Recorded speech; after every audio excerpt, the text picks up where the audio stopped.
সকাল সকাল দেখো চলে আসলাম মেন রোডে, মেয়েকে গাড়িতে উঠিয়ে দেব। তার জন্য এখন বাজে 7:45। তো 8টার সময় বাস আসে, তো তার জন্য। আর এই যে গাড়িগুলো আসছে ওই যে ওইগুলাকে টিপার মনে হয় বলে, তো আমরা তো সবসময় ডাম্পারেই বলি। এইগুলা গাড়ি না, আমাদের এদিকে এত অ্যাক্সিডেন্ট করে কি বলবো তোমাদেরকে। এই তো কালকে আমাদের ঘরের সামনে এই গাড়ি মানে অ্যাক্সিডেন্ট করে একটা লোককে না জাগাত মেরে ফেলেছে। একটা লোক ছিল আর ওর গরু ছিল 3টে, তো 3টা থেকে মনে হয় 2টা গরু বেঁচেছে আর একটা গরুও শেষ। এইগুলো এত বাজে গাড়ি, কি বলবো তোমাদেরকে। আর ড্রাইভার আর হ্যান্ডিম্যান না, ওরা মানে পালায়, তখন ওদের কিচ্ছু হয় না, ওরা পালায় জানো। আর তার মধ্যে এই গাড়িটার লাইসেন্সও নেই, কোনো কিছুই শুনলাম নাকি নেই। আর দেখো কত ট্রাক চলে এই রাস্তাতে, কত ট্রাক চলে, মানে কি বলবো, এত ভয় লাগে। দেখো গাড়ি এসেছে, ওই বাসে উঠে গুড মর্নিং যাবে। বন্ধুরা, তোমরা সবাই কেমন আছো? আশা করি ভালো আছো, আর আমিও খুব ভালো আছি। তো দেখো সকাল সকাল বেরিয়ে গেলাম। গাড়ির আওয়াজ দেখো, কি আওয়াজ গাড়ির। আর ওই ডাম্পারগুলোই না, ওইগুলাকে টিপার না কি বলে জানি, আমরা তো সবসময় ডাম্পারও বলি। ওইগুলা এত বদমাশ গাড়ি, মানে কি বলবো তোমাদেরকে। তো তো মেয়েকে বাসে উঠিয়ে দিলাম, উঠিয়ে দিয়ে আর করে যাচ্ছি। তো ভাবলাম তোমাদের সাথে একটু কথা বলে যাই। আজকে না রৌদ্র উঠিয়েছে, এতদিন পর বৃষ্টি ছিল, তো আজকে অনেক রৌদ্র। তো রৌদ্র দিলে তো অনেকটাই কাজ থাকে, অনেকটা কাজ বেশি থাকে। তো কিভাবে যে করব একা একা, এইটাই আমি ভাবছি। তো এখন ঘরে গিয়ে মানে আমি কি বলবো, মানে 5 মিনিট আমার রেস্ট করার সময় নেই, কারোর সাথে কথা বলার সময় নেই।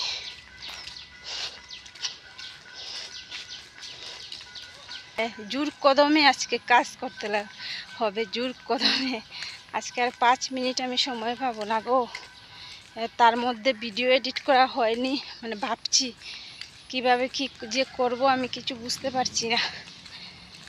দেখি যদি পারি আজকে ভিডিও দেবো, আর না হলে তো আর নেই, কোনো কিছু করার নেই। তো ঠিক আছে, দেখতে থাকো। আর আমিও ঘরে চলে এসেছি, আর একটু বাকি, 2 মিনিট বাকি আছে। তো ঠিক আছে, দেখো কি পর্যন্ত জল চারপাশটা, এখন পর্যন্ত যে বৃষ্টি হয়েছে আমাদের বাড়ির নিচটাও এত জল। তারপরে দেখো ঘরে চলে এসেছি, ঘরে চলে এসেই দেখো বিছনা গুছাচ্ছি। তো অনেক দিন পর কিন্তু তোমাদের সাথে আমি এই বিছনা মানে গুছানোটা দেখাচ্ছি, অনেক দিন পর অনেক দিন পর কিন্তু আমি এখন কিন্তু মানে কয়েকটা দিন না এত একটা মানে ছিল আর কি, যে ঘুম থেকে উঠেই আগে ক্যামেরা আমি অন করতাম। আর এখন কি হয়েছে জানো, এক তো মানে শরীরে একদমই আরাম পাই না, এত মানে এত রোগ আর কি। তার মধ্যে ডক্টরও দেখাতে পারছি না, ডক্টরে গেলেই তো টাকার দরকার। তো কি বলবো আর কি, শরীরটা একদমই আরাম পাই না। তোমরা হয়তো মানে দেখলে হয়তো ভাবো যে কি কালি বলি যে শরীরে আরাম নেই। সত্যি বন্ধুরা, এত শরীরে ধরেছে, মানে কেউ দেখলে আমাকে বুঝবে না, কিন্তু আমি যে কত কষ্ট করি একমাত্র ভগবানই মানে জানে। তো বন্ধুরা, রান্না বসিয়ে দিলাম। ভাবলাম যে না, রান্নাটা আগে করে নেই, তারপর স্নান করে পূজা দিয়ে দেব। আর আজকে তো অনেকেই কাজ আছে, কিন্তু যদি সব কাজ করে স্নান করি তাহলে তো পূজা দিতে দিতে অনেক দেরি হয়ে যাবে। আর পূজাটা না এত দেরিতে ভালো লাগে না, 12টা-1টার মধ্যে পূজা হয়ে গেলে বাস মানে খুবই ভালো লাগে। তো তার জন্য ভাবছি রান্নাটা শেষ করে আমি যতটুকু পারি আর কি 12টার আগ পর্যন্ত কাজ শেষ করে তারপর স্নান করে ঠাকুর দিয়ে দেব। আর বাদ বাকি যা কাজ থাকবে সেটা স্নান পরেই আর কি করবো আমি। তো কিছু করার নেই। আর কি হয়েছে জানো, আর আজকে তো সকাল সকাল উঠেছি, অনেক সকাল 7টার দিকে উঠেছি। আর তো খিদে পেয়ে গেছে, তো ভাবলাম একটু রাত্রে ঠান্ডা ভাত রয়েছে, তো ভাতটা খেয়ে নেবো। ডাল সিদ্ধ আর কারকুল সিদ্ধ দিয়েছি। আর আমি তো মানে মিষ্টির ভিতরে আর রাখলাম না, ভাবলাম তো এই তো একটু পরেই খেয়ে নেব। আর বান্দর এসে জানো কি করেছে, জাপটা মেরে বাতের যে গুটিটা থাকে ওইটা নিয়ে বাইরে চলে গেছে। তোরা তো জানোই আমার রান্নাঘরে মানে বান্দর ঢুকে আর নিয়ে গেছে। তারপর কি করব আমি, এই এই ফাঁকে এই দাঁড়া আমি তোমাদেরকে দেখাই। এই দেখো ওই ফাঁকে দিকে বান্দর ঢুকছে আর বেরোচ্ছে, এই ফাঁকে দিকে দেখো কি করি।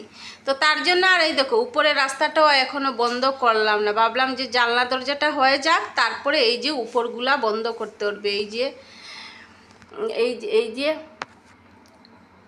এই যে এইগুলা না বন্ধ করলে না ছোটো ছোটো ওই যে বাচ্চাগুলো আছে এই টিনের ফাঁকে দিকে ঢুকে যায়। ওই দেখো এই ফাঁকে দিকে আমি থালটা ফেলে দিয়েছি, ভাবলাম যদি আমি বাইরে নিয়ে যাই তাহলে আমার হাত থেকে জাপটা মেরে নিয়ে নেবে। তো তার জন্য কী করলাম, এই ফাঁকে দিকে ফেলে দিয়েছি যে স্নান করার সময় ধুয়ে গড়ে আনবো। তো আর কিছু করার নেই, তো কী করবো, ডাল সিদ্ধ হয়ে গেছে আর ভাতও বসিয়ে দিয়েছি। ডাল সিদ্ধ হয়ে গেছে, ভাতও বসিয়ে দিয়েছি। আর মানে আজকে কি বলবো তোমাদেরকে, মানে সব চাপ তো আজকে আমার মাথার উপরে, মানে আমি কি যে উলট পালট করছি, মানে কি কি বলবো তোমাদেরকে। এখানে মৌরি কতগুলা আমি মৌরি ফেলেছি, দেখো এই দেখো কতগুলা মৌরি, এই দেখো দেখতে পাচ্ছ কি না, এই দেখো কতগুলা মৌরি। দেখো মানে কি বলবো তোমাদেরকে মানে। আর এই দেখো ভাত বসিয়ে দিয়েছি, আর দেখো ডাল সিদ্ধ হয়ে গেছে। আর করিল বানাবো, শীতল দিয়ে করিল বানাবো। তো ভাতটা আগে হয়ে যাক তারপরে একটু খেয়ে নেব, তারপর আমি করিল কাটাকুটি করব, রান্না করব। করে যতটুকু পারি আমি শেষ করে মোটামুটি 12টা 1টার মানে 12টা 1টার দিকেই আমি পূজাটা আগে দিয়ে দেব। তারপর বাদ বাকি যা থাকে আজকে মানে ইচ্ছে আছে ঘরটাও আর কি মুছার। তো দেখি কি করি। তো অনেকক্ষণ বক বক করে নিয়েছি আর এত খিদে পেয়েছি, 7টার দিকে উঠেছিলাম তো, আর লাল চা ব্রেড এক পিস খেয়েছি আর এত খিদে পেয়েছি কি বলবো, না হলে তো সকালে ভাত খাওয়া হয় না। তো ঠিক আছে বন্ধুরা দেখতে থাকো। আর দাঁড়াও, বান্দর যদি ঢুকে আবার তাহলে নিশ্চয়ই তোমাদেরকে আমি দেখাবো। ছোটো ছোটো বাচ্চা তো তাই ভয় লাগছে না, যদি বড় বড় হতো তাহলে তো মানে কি যে মানে ভয় পেতাম আর কি, বলে বুঝাতে পারবো না। তো ঠিক আছে। আর উঠানটা এত পিছলা বন্ধুরা কি বলবো, আর এত জোরে পড়েছি মানে কি বলবো, আর আমার পায়ে ব্যথা করছে জানো, এত জোরে মানে পড়েছি আর কি, কি বলবো তোমাদেরকে। আর দেখো রৌদ্র উঠেছে আর এত গরম, এত গরম। তো পাকঘরের সেলফ টেলফ মুছামুছি করলাম করে, তো এখন বাসন বাইরে নিয়ে আসলাম, এখন বাসন ধুয়ে তারপর ডালটা সম্বাস দেব আর করিলটা বানাবো। আর তারপর রান্নাঘরটা মুছবো। আর দেখো এত পরিশ্রম আমার লাগে, এত পরিশ্রম লাগে, আর এত জোরে পড়েছি, উঠানটা পিছলা হয়ে আছে, শেওলা পড়ে আছে তো আর খেয়াল করিনি, আর এত জোরে পড়েছি। আর এখন পাউটা এত বেদনা, মানে এত কি বলবো, তো ব্যথা করছে। দেখাই তোমাদেরকে উঠানের অবস্থা, দেখো এত শেওলা পড়েছে জানো, আর এত বাজেও হয়ে আছে উঠান। আর এই দেখো দেখা যাচ্ছে, দেখো আমি এই সাইডে গিয়ে এই দেখো এইখানে আমি পাড়া মেরেছিলাম, আর এই যে এমনি গিয়ে পড়েছি। আর এখন আমার এই পাউটা এত ব্যথা করছে, দেখো কি। তো ঠিক আছে বন্ধুরা, ভালো লাগছে না জানো, এত কাজ আজকে আমার উপরে, এত কাজ। আর কাজ দেখলে না আমার এমনি শরীরটা যেন কেমন হয়ে যায়। এই সামনাটা আজকে ঝাড়ু দিতেই হবে, না হলে আর চলা যাচ্ছে না।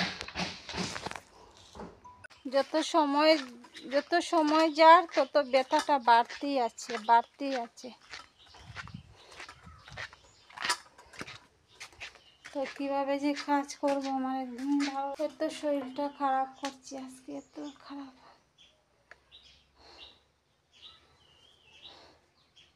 মনে হয় বিছানাতে শুয়ে থাকতাম। তো ঠিক আছে বন্ধুরা, রান্নাটা শেষ করি, তারপর তো ঘর ধোয়া সব মুছামুছি করতে হবে। তো ঠিক আছে, মেন তো ঠাকুরের চিন্তা করছি। 11টা 12 বাজে, মেয়ে কিন্তু রোয়ানা দিয়ে দিয়েছে। তো দেখি, ও তো পরিশ্রম করে আসবে না, ওটাই ভাবছি কী করি। আচ্ছা 12টা বাজুক, দেখা যাবে কি হয়। তো ঠিক আছে বন্ধুরা, দেখতে থাকো, আমি ঝটপট করে রান্নাটা করে নিই। আর কি বলবো তোমাদেরকে, সত্যি বলছি, মানে এত শরীরটা আমার খারাপ করে, এত শরীরটা খারাপ করে, মানে কাকে গিয়ে বলবো। এই পৃথিবীতে আমার কেউ নেই যে কারোর সাথে আমি মানে বলবো কাউকে যে আমার শরীরটা ভীষণই খারাপ। তো বারান্দাটার অবস্থা দেখো, একদম বাজে হয়ে আছে। তো বারান্দা মুছছি। আর তারপরে বন্ধুরা, আর কোনো কিছু তোমাদের সাথে শেয়ার করলাম না। পরে শরীরটা তো ভালো লাগছিল না, স্নান টান করে তারপর আমি শুয়েছিলাম, পূজা টুজা দিয়ে আমি শুয়েছিলাম। আর সন্ধ্যার সময় তোমাদেরকে চা খেয়ে নিয়েছি, তোমাদেরকে দেখাতে একদমই মনে নেই।